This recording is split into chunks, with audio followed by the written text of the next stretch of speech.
like the French love Japanese people, so they'll be very accommodating. And I feel I have a lot of American friends, and sometimes they have a hard time navigating France because for French people, we can feel like Americans walk in like they own the place, and I feel like some French people might not like that, and so they just give. Architecture here is basically there is no rules.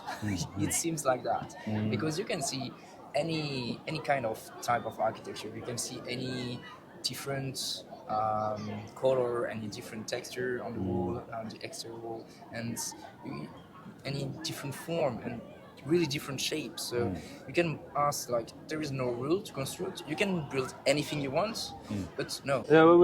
What's your name? Where are you from? So Raphael, I'm from France. Okay, I'm from France. Okay. Yeah, I'm Louis, and Hi, I'm Louis. from France, Paris as well. All right, wonderful. So, why are you guys here in Japan? What are you doing? Well, that's my first time, just pure holidays. Nice. And Yeah, I used to live here for 4 years. Oh, great. So you're kind of showing him around. Exactly, yeah.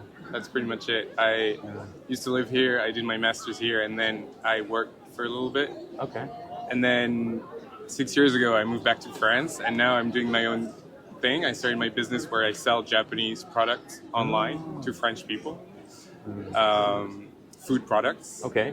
And so I go back and forth a lot. That's really unique. Yeah. Thank you. And this time around, he tagged along so that I could show him around. Nice. Yeah. Nice. So maybe you can tell me, friend, what was most surprising to you upon coming to Tokyo or Japan? What really stood out to you? well, compared to French people, I found Japanese people really respectful. Like a simple example, when you take the bus, in France it's a crowd, and here you have a queue, a proper queue. So things like that, and the food was amazing as well. Do you like Japanese food better than French food, or you probably have to It's say? way different. I guess we have good food in France as well. Yeah, of course. I mean, France is known for the food, and the culture and everything. Maybe Louis, you can tell me, what have you noticed is the kind of difference between the business culture in Japan versus France? The business culture would be why I moved back to France. No, I'm kidding. Well, I was a really young adult when I started working in Japan, and my company was very, very Japanese, so very strict and very. It was not result-oriented. It was more you had to show you were really dedicated to your company. So it was about how many hours you would put in. Okay. The thing is, France can be a little bit like that as well. Like you'll get teased if people make fun of us for like all the holidays we have and how little we work. But we actually, like, if you leave the office early, people will tease you and will be like, "Oh, you took your day off." But regarding like being an entrepreneur, I feel like the people I chat to in France and Japan, so farmers and small business owners, it's pretty much the same. People are really dedicated to what they do. They love it, and so and it feels nice. Oh, it's interesting. I haven't really thought about the similarities in the culture, but it sounds like there's actually a lot of parallels with French culture and Japanese culture. Yeah, I feel like it's even. I've noticed that even more in Japan, but a lot of people love their job, and not everybody, but within the farmer world and the small businesses world. People love their job, and so they do it properly. They kind of embrace their role in the society. Like, hey, this is what I'm doing for my community. Yeah, exactly. And so if I'm doing it, if I've chosen to do it, then I might as well do it properly. But I think I was talking about small business owners, but you do find that with younger people as well, like people doing arubaito. They'll like put on a smile and do their job properly. I feel like in France you might have a lot of young people working at cafes or like rolling their eyes in retail. They're not happy to be here, and they'll make sure to let you know. So that's a big difference. But regarding craftsmen, then I feel like it's more similar. That's really interesting. So something that we're asking people today is also what they take pride in their own. What they take pride in their own country, right? Well, I don't know about all of France, but we're from Paris, and I'd say diversity as well. Paris is really, really diverse, and that's pretty cool. Do you feel pride as a Frenchman? What I like in France is like taking a train, for instance. Within 5 hours, you have completely different landscapes, cultures, food. I kind of found the same actually in Japan. So we only went to Kanazawa, and then I was studying in the south. Kamakura, Enoshima. And still very different from Tokyo. Yeah. Oh yeah. All within this little country, right? Yeah, So, exactly. yeah. Is France like that? Is it like real different in south of France versus Paris? Completely. Yeah, I think for that we're very lucky in the sense that southwest of France, it'll feel a little. It's the Basque country, and it'll feel a little bit like Spain. Southeast, it literally feels like Italy. Paris, it's its own thing. Brittany feels like Ireland. So we're very lucky in that regard. We have a very diverse topography and like you said, architecture, food, history. So that's pretty cool too. It's a very rich country in terms of culture. Sorry, what would you tell a Japanese person who wants to visit Paris or wants to visit France, but has never traveled abroad before? How would you tell them to prepare, or what should they be mentally or physically prepared for when going to France? You know, Emily in Paris, for instance.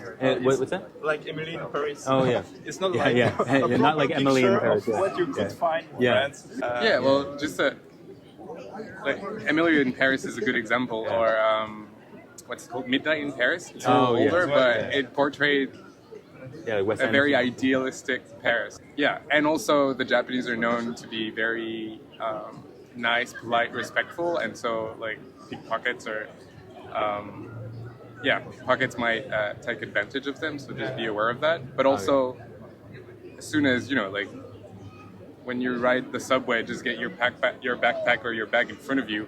Just be a little aware, but also just enjoy your time. So enjoy your time, but then have a healthy amount of being careful. Yeah. I was actually surprised. I went to a coffee once here in Tokyo, and the guy next to me just left his laptop and all his stuff and went to order another one. And for me, it wasn't possible. You never do that, right? No, in never. Paris, especially, right? You are sure to lose your stuff. It's basically your fault, really. So be prepared to that. Well, you described earlier Japanese people as respectful. So is it like, are they going to go to France and be disrespected by people, or are people not going to want to?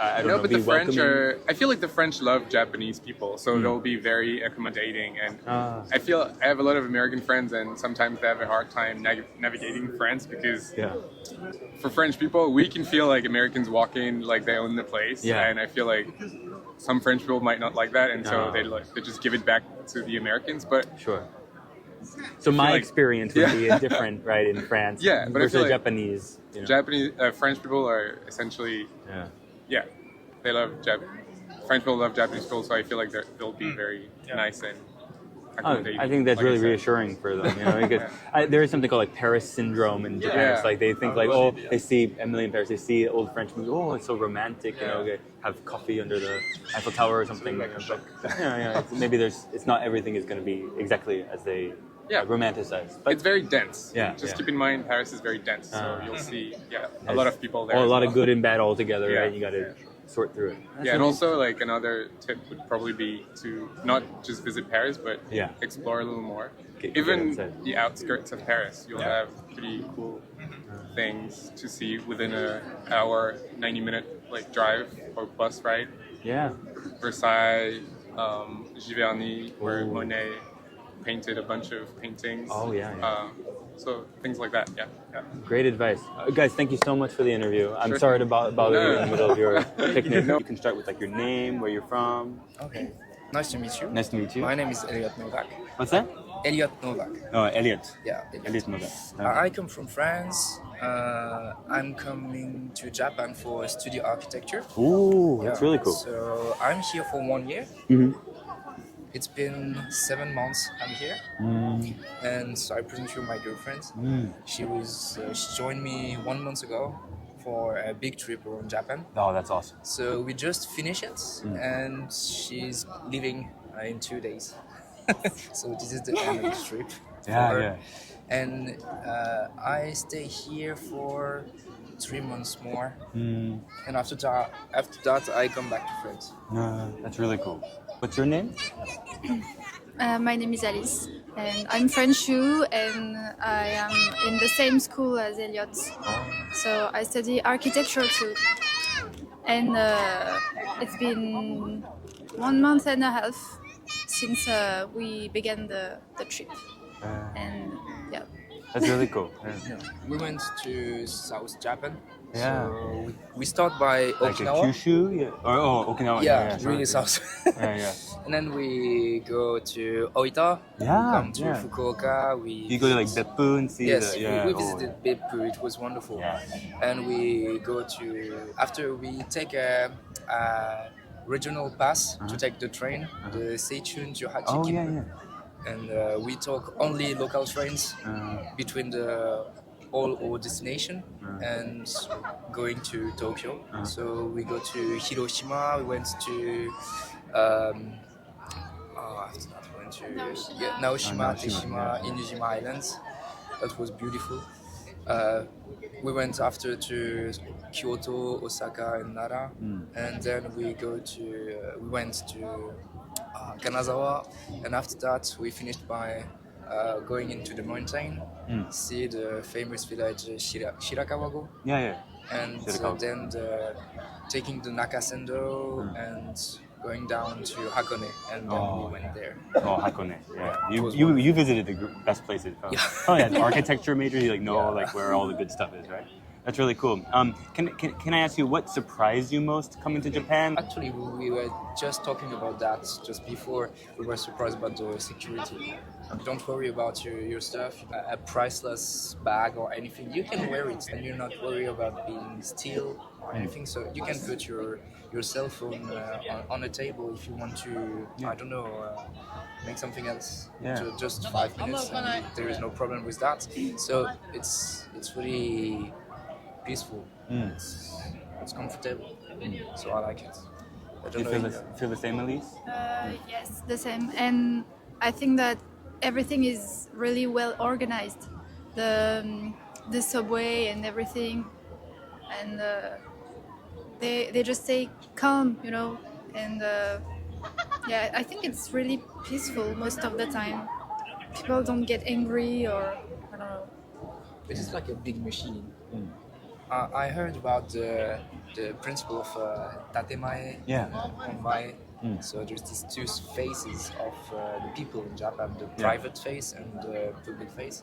So in public you respect the rules, you don't eat in the train, you can sleep, you don't speak too loud, you don't go speaking to the cell phone, and there is this privacy to No problem. It's okay, no problem. And you have to respect the other, but it's everyone respect that rules, and like there is no choice. It's really rare to see people crossing the line. So there is this really strict social pressure, and that forces people to be as the society wants them to be, and not as maybe they want to be. I see. So, and you can see that more with the salarymen. So there is this dress code, there is the haircut too. Yes. And I'm in the university, so I see a lot of different people with hair clothes, with different style of clothes and everything. And when I take the subway, I see all two same people. So there is really two different worlds when you are so young, or when you do some special work, maybe in art or anything, and you're still free to wear anything and to I don't know, to be something else. And when you have a basic work or this type of work, you have to be dressed in a certain manner.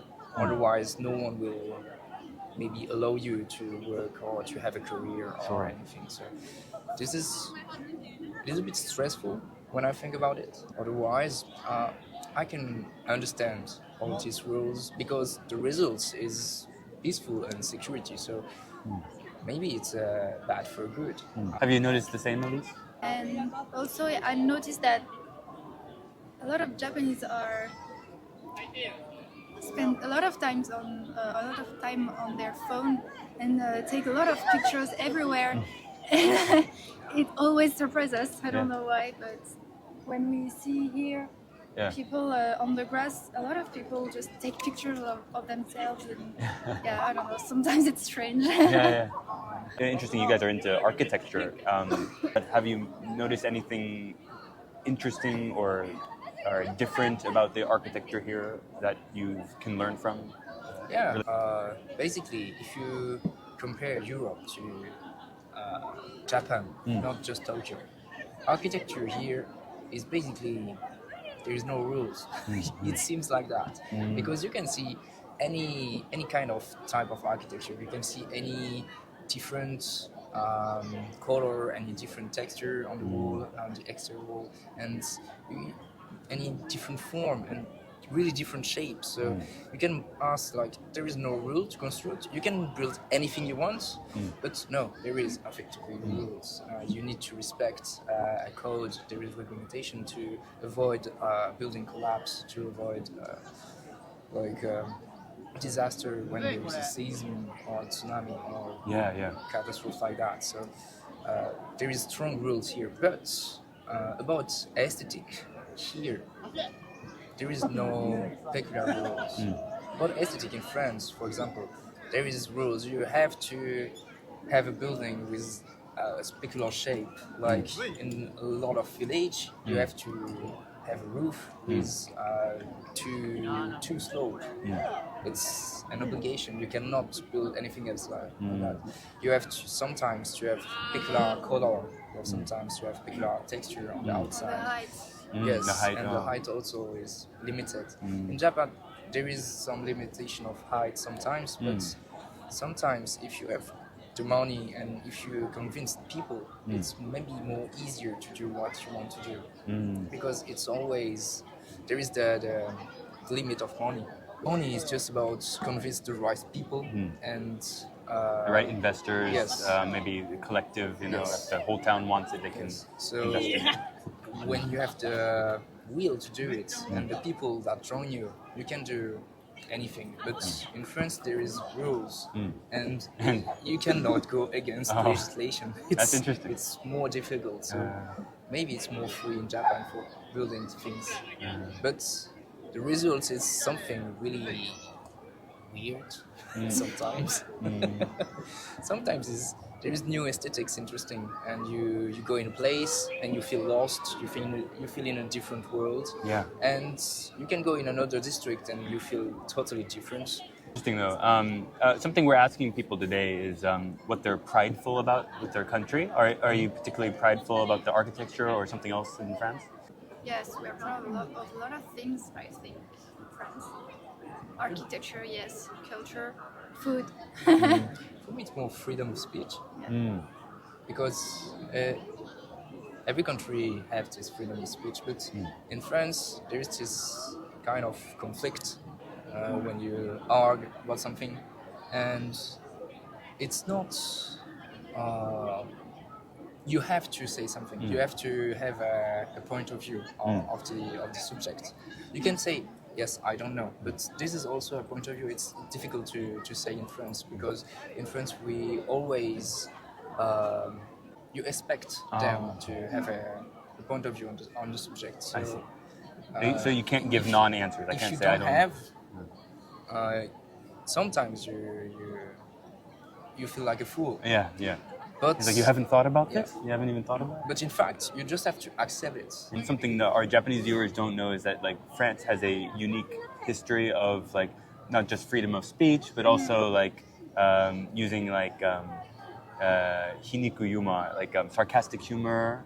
And Japan, they have a little of that, but not quite the same way as France. And I think of like what is it, Charlie Hebdo. Oh yes, of course. For example. Yeah.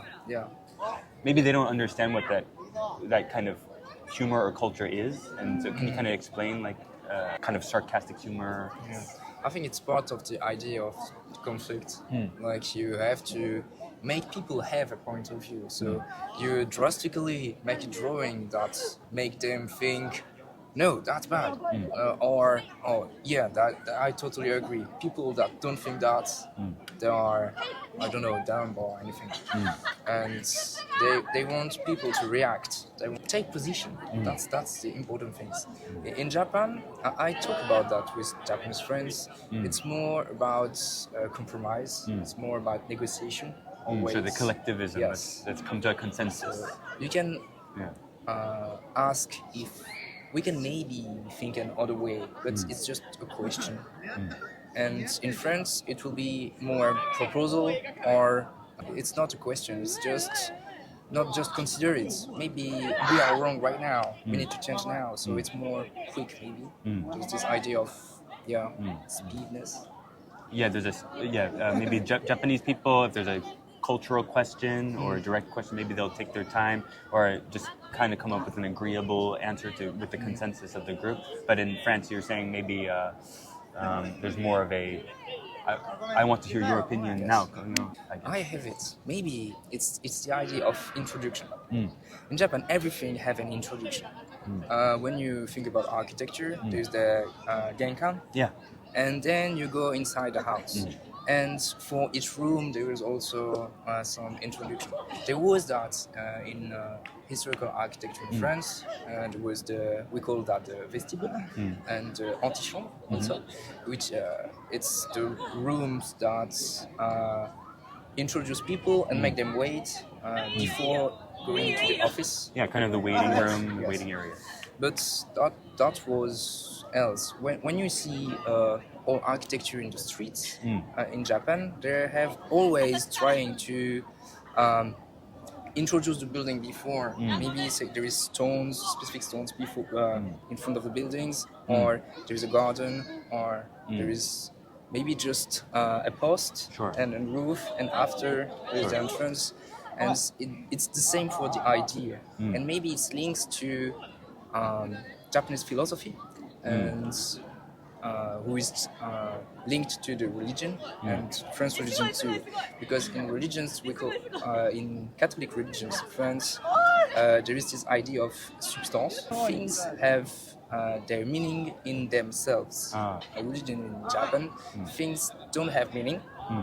They are empty. Yeah, no inherent meaning. Yes. Yeah. And their meaning are in the links between the links they have with the other things. Like things have the meaning of how they interact with other things, and by that interaction, these things have a meaning. And with all the interaction that have, we can characterize these things. So meaning is derived by relativity to other things. So maybe that's why we introduce more things into Japan, because we make a links between something before.